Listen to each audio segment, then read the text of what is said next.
बिस्मिल्लाहिर्रहमानिर्रहीम। अस्सलाम वालेकुम। अब तक जो मैंने बात की है वो बचपन में होने वाले बच्चों के साथ जो ट्रॉमास होते हैं उनका कैसे ताल्लुक़ बनता है अडल्ट एज की बीमारियों के साथ या क्रॉनिक डिजीज़ के साथ, या जिसको WHO NCDs कहते हैं, जिसमें वो बीमारियां जो हमारे साथ सारी ज़िंदगी चलती हैं और हमें लेके जाती हैं, यानी वो हमारे लिए फेटल साबित होती है। तो मैं ये सोच रही थी कि बच्चों की बात की है तो उसके साथ ही प्रेगनेंसी के बारे में ज़रूर कुछ बताऊं।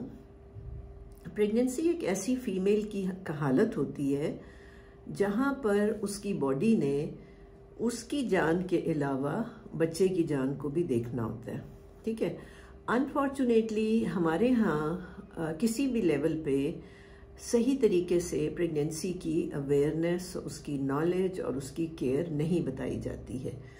आज से कोई शायद 20-30 साल पहले तो जो बड़ों का विजडम होता था, नाना नानी, दादा दादी या सास का, तो वो हेल्प करता होता था उस माँ को जिसका पहली दफ़ा बेबी होने वाला है, और उसको वो हेल्प करता था प्रेगनेंसी को स्मूथली ले जाने के लिए। लेकिन अब जो टाइम है उसमें ये है हाल कि वो जो माँ है वो शायद जॉब भी कर रही है और वो मल्टीपल स्ट्रेसेस का शिकार होती है जब प्रेग्नेंट होती है। तो उसके नतीजे में उसकी जो जहनी कैफियत है बहुत ज़्यादा अफेक्टेड होती है। और ये याद रखिएगा, मैं ये बार बार रिपीट करूँगी बात, कि इंसान की जो सेहत है उसके अंदर उसकी इमोशनल हेल्थ को अब बहुत ज़्यादा अहमियत दी जा रही है। यानी अब ये कहा जा रहा है कि अगर एक इंसान जहनी तौर पे सेहतमंद है, इमोशनली सेहतमंद है, तो उसकी जो बॉडी है वो अपने आप को बीमारियों से बचा सकेगी। तो अगर एक फीमेल जो प्रेग्नेंट है वो जहनी सुकून का शिकार नहीं है तो बड़ा मुश्किल हो जाएगा कि उसकी जो बच्चा है वो आगे सेहतमंद पैदा हो और आगे सेहतमंद ज़िंदगी लेके चल सके। 2-3 चीज़ें मैं जो प्रेगनेंसी प्लान देती हूँ उसमें मैं बताती हूँ तमाम फीमेल्स को। एक तो ये कि जो उनकी मतली और उल्टी का मामला होता है, अगर वो बहुत उठते ही, जैसे ही वो उठती हैं, कोई चीज़ निहार मुँह अपने मुँह में डाल लें, थोड़ा सा फल डाल लें बेशक, तो उनको नोज़िया, वॉमिटिंग कम हो जाएगा। होगा तो सही लेकिन उसकी शिद्दत कम हो जाएगी।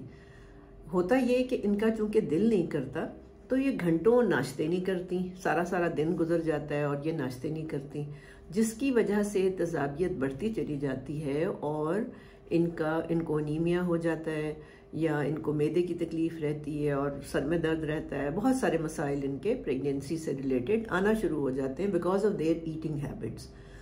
तो नाश्ते पे फोकस करें ये सारी ख़वातीन जो एक्सपेक्ट कर रही हैं, और पेट को खाली ना होने दें। यानी नाश्ता किया उसके 3 घंटे के बाद कुछ खा लें, फ्रूट्स खा लें, दोपहर का खाना खाएं प्रॉपर, और फिर शाम को 3 घंटे के बाद कोई फल खा सकती हैं, नट्स खा सकती हैं। कोई गर्म नहीं होते नट्स, तो आराम से नट्स थोड़े से खाए जा सकते हैं, कुछ मीठा खाया जा सकता है, नींबू खाया जा सकता है, चने खाए जा सकते हैं, दूध पिया जा सकता है, कॉफ़ी पी जा सकती है। तो इस तरह की मुख्तलिफ चीज़ें होती हैं जो वो सारा दिन खाती रहें। फिर रात का खाना खाएं, खाने के बाद अगर वो जाग रही हैं तो फिर 3 घंटे बाद कुछ ना कुछ वो ज़रूर लें, यानी उन्हें खाली पेट नहीं रहना। एक बात दूसरी, उन्होंने जो भी खुराक खानी है वो डेड फूड ना हो।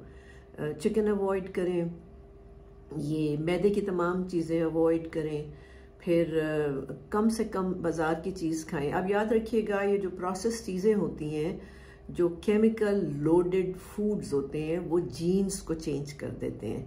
तो वो जो बच्चा पैदा होगा वो जेनेटिक डिसऑर्डर लेके पैदा हो सकता है माँ की गलती की वजह से। सूरह रहमान सुने, सुकून मिले आपके दिल को, और एक्सपेक्टेशंस ना करें। लड़कियों का ये मसला होता है कि वो जज्बाती तौर पे इतनी कमज़ोर होती हैं कि वो बस कुड़ती सड़ती ही रहती हैं ना। मियाँ ने ये कह दिया तो बस 4 दिन खाना नहीं खाया, सास ने ये कह दिया तो 5 दिन नाराज़ होके चली गई। थोड़ी सी ना बर्दाश्त को बढ़ाएं।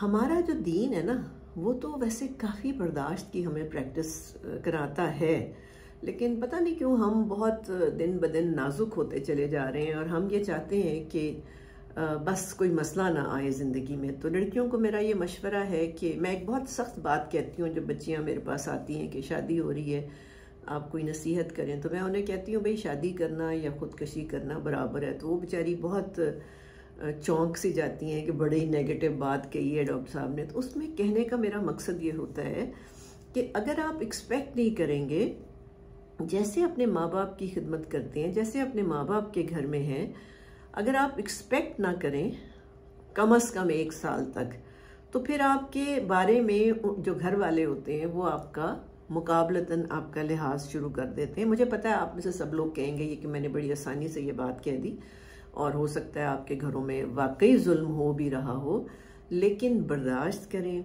अल्लाह के साथ अपनी लौ लगाएं, अल्लाह के साथ अपने कथारसिस करें, अपने दुख खड़े अल्लाह के सामने रोएं बैठ के, ताकि आपके दिल को एक सुकून रहे ना।